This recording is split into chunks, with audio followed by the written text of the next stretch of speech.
Electric వాహనాల విక్రయాలు క్రమంగా పెరుగుతున్నాయి. గత 2 నెలల్లో అమ్మకాలు పెరిగినట్లు federation of automobiles dealers association నివేదికలో వెల్లడించింది.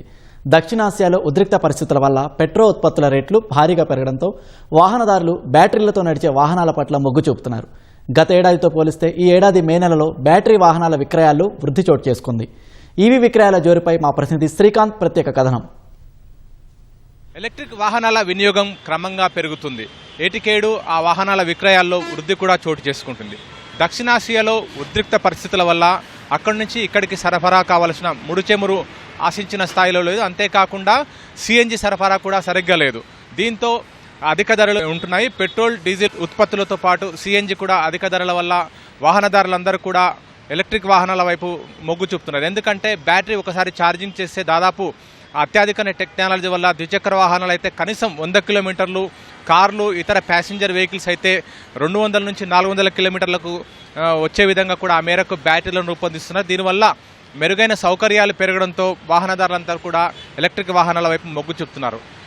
దక్షిణాసియాలో ఉద్రిక్త పరిస్థితుల వల్ల పెట్రోల్ డీజిల్ ఉత్పత్తులు సరిగా ఇక్కడ చేరుకోలేకపోవడం వల్ల దాదాపు గంటల తరబడి పెట్రోల్ బంకుల ఎదుట నిలిచి ఉండడం, అంతేకాకుండా సిఎన్జి వాహనాలు అయితే దాదాపు 10 గంటల నుంచి 12 గంటల వరకు ఎదురు చూడాల్సిన పరిస్థితి తలెత్తింది. దానివల్ల టూ వీలర్సే కాకుండా ప్యాసింజర్ వెహికల్స్ కూడా ఎక్కువగా బ్యాటరీ వెహికల్ వైపు మొగ్గు చూపుతున్నారు. ఎందుకంటే బ్యాటరీ వెహికల్ సులభంగా ఛార్జింగ్ చేసుకోవడంతో పాటు ఈ కష్టాలు తప్పుతాయని చెప్పి కూడా వాహనదారులు భావించడం దీనికి కారణం. అయితే ప్రస్తుతము federation of automobiles dealers association విడుదల చేసిన నివేదిక ప్రకారము మొన్న మే నెలలో అత్యధికంగా ఈవీ వెహికల్స్ అమ్ముడయ్యాయి. గతంతో పోలిస్తే గత ఏడాది మే నెలతో పోలిస్తే ఈ ఏడాది మే నెలలో ఈవీ వెహికల్స్ అధికంగా అమ్ముడయ్యాయి. అయితే పాడా నివేదిక ప్రకారం మే 2026లో కూడా అత్యధికంగా వెహికల్స్ విక్రయాలు జరిగాయి. అందులో టూ వీలర్స్ ఎక్కువగా విక్రయాలు జరిగాయి. 1.7 లక్షల ద్విచక్ర వాహనాలు విక్రయాలు జరిగాయి. గత ఏడాదితో పోలిస్తే ఇది అదనంగా ఉంది. అయితే మొత్తం టూ వీలర్స్ వాహనాల్లో 9.3% అంటే దాదాపు ప్రతి 100 టూ వీలర్స్ కొనుగోలు చేస్తే అందులో దాదాపు 10 వరకు ఈవీ ద్విచక్ర వాహనాలే ఉండడం ఆశించదగ్గ పరిణామం అని చెప్పి కూడా నిపుణులు చెప్తున్నారు. 2025 మేలో 1.04 లక్షలు అంటే 1,04,000 ద్విచక్ర వాహనాలు ఈవీ వెహికల్స్ అమ్ముడుపోగా ఈ ఏడాది మాత్రం 1.7 లక్షల వరకు కూడా అమ్ముడైపోయాయి. అయితే ఏప్రిల్ 2026లో ఈ మొత్తం 7.9% ఉంది. అంటే ప్రతి 100 ద్విచక్ర వాహనాలు అమ్ముడవుతే అందులో దాదాపు 8 వరకు ద్విచక్ర వాహనాలు ఈవీకి సంబంధించినవి ఏప్రిల్లో అమ్ముడుపోగా ఈ ఏడాది అధికంగా అంటే దాదాపు 2% కూడా ఇంక్రీజ్ అయింది.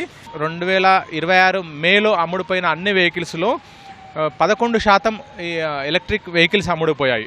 ఇందులో 2.7 లక్షల వాహనాలు అంటే అందులో అన్ని రకాల వాహనాలు ఉంటాయి. కమర్షియల్, ప్యాసింజరు, అంతేకాకుండా టూ వీలర్స్, ఆటోలు, ఈ విధంగా అన్ని రకాల వాహనాలు దాదాపు 2.7 లక్షలు అమ్ముడైపోయి ఎలక్ట్రికల్ వెహికల్స్లో దాదాపు 27,000 ప్యాసింజర్ వెహికల్స్ అంటే అందులో ఎక్కువగా ఆటోలు ఎక్కువగా ఉన్నాయి. అంటే ఇటీవల గత నెలలో పెట్రోల్ డీజిల్ సిఎన్జి కొరత వల్ల దాదాపు గంటల తరబడి ఆటోలు అయితే ఉదయం తెల్లవారుజాముననే ఎల్పీజీ కానీ సిఎన్జి స్టేషన్లకు చేరుకొని దాదాపు గంటల తరబడి దాదాపు 10-12 గంటల తరబడి తర్వాత కానీ వాళ్ళకు సిఎన్జి లేదా ఎల్పీజీ ఫీల్ కాలేదు. ఆ కష్టాలను అనుభవించిన వాళ్ళంతా కూడా కొత్తగా కొనుగోలు చేసే వాళ్ళు కావచ్చు, లేకపోతే ఉన్న ఆటోలను విక్రయించి కొత్తగా బ్యాటరీ ఆటోలు కూడా కొనుగోలు చేసిన వాళ్ళు ఎక్కువగా ఉన్నారు.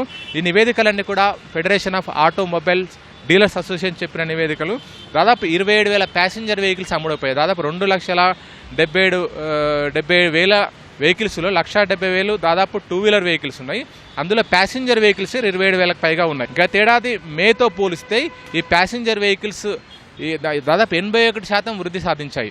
రాష్ట్రంలోనూ కూడా ఇదే విధంగా అంటే దేశవ్యాప్తంగా ఇప్పుడు మనం పాడా చెప్పిన నివేదిక ప్రకారం మొత్తం కూడా మనం చెప్పాము. రాష్ట్రంలో కూడా ఆశించిన మేరకు కూడా ఎలక్ట్రికల్ వాహనాల విక్రయం జరుగుతున్నాయి. ఎందుకంటే రాష్ట్ర ప్రభుత్వం ఈవీ పాలసీని ఎంకరేజ్ చేస్తుంది. ఈవీ పాలసీ ప్రకారం రోడ్ ట్యాక్స్ పూర్తిగా మినహాయింపునిచ్చింది. దీనివల్ల ఎలక్ట్రిక్ వాహనాలతో పాటు కార్లు, పెద్ద వాహనాలన్నింటి కూడా భారీగా ఆదా అవుతుంది. రోడ్డు పన్ను చెల్లించడం వాళ్ళకు ఒకవేళ ఈవీ వెహికల్ కొంటే వాళ్ళకు రోడ్ ట్యాక్స్ చెల్లించే అవకాశం లేదు. అంటే ప్రభుత్వం రాయితీ కల్పిస్తుంది. దీనివల్ల అంటే వాళ్ళని ప్రోత్సహించడానికి ప్రభుత్వం ఈ అవకాశం కల్పిస్తుంది. దీనివల్ల కూడా గత ఏడాదితో పోలిస్తే ఈ ఏడాది అధికంగా విక్రయాలు జరుగుతున్నాయని చెప్పి కూడా రాష్ట్రంలో వాహనదారుల ఆటోమొబైల్ ఇండస్ట్రీకి సంబంధించిన వాళ్ళు చెప్తున్నారు. కార్లు అయితే గతేడాది నెలకు 1000 అమ్ముడుపోతే ఈసారి 4,000 కూడా అమ్ముడుపోయాయని చెప్పి కూడా గత ఏడాదితో పోలిస్తే దాదాపు 4 రెట్లు పెరిగిందని చెప్పి కూడా ఆటోమొబైల్ ఇండస్ట్రీకి సంబంధించిన వాళ్ళు చెప్తున్నారు.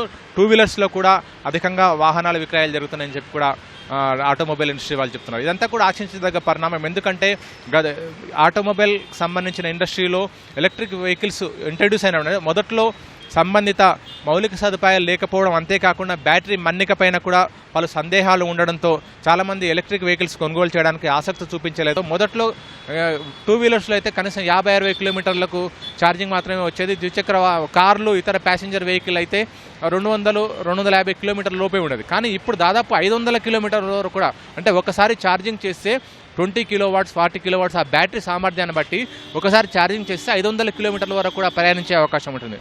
టూ వీలర్స్తోనూ కనీసం 100 కిలోమీటర్లు ప్రయాణించే అవకాశం ఉంటుంది. ఈ లెక్కన ఎక్కువ కిలోమీటర్లు తిరిగే వాళ్ళకు కిలోమీటర్కు ₹1 చొప్పునే ఖర్చు అవుతుంది. అదే పెట్రోల్ డీజిల్తో పోలిస్తే పెద్ద వాహనాలకైతే దాదాపు ₹5-6 వరకు కిలోమీటర్కు ఖర్చు అవుతుంది.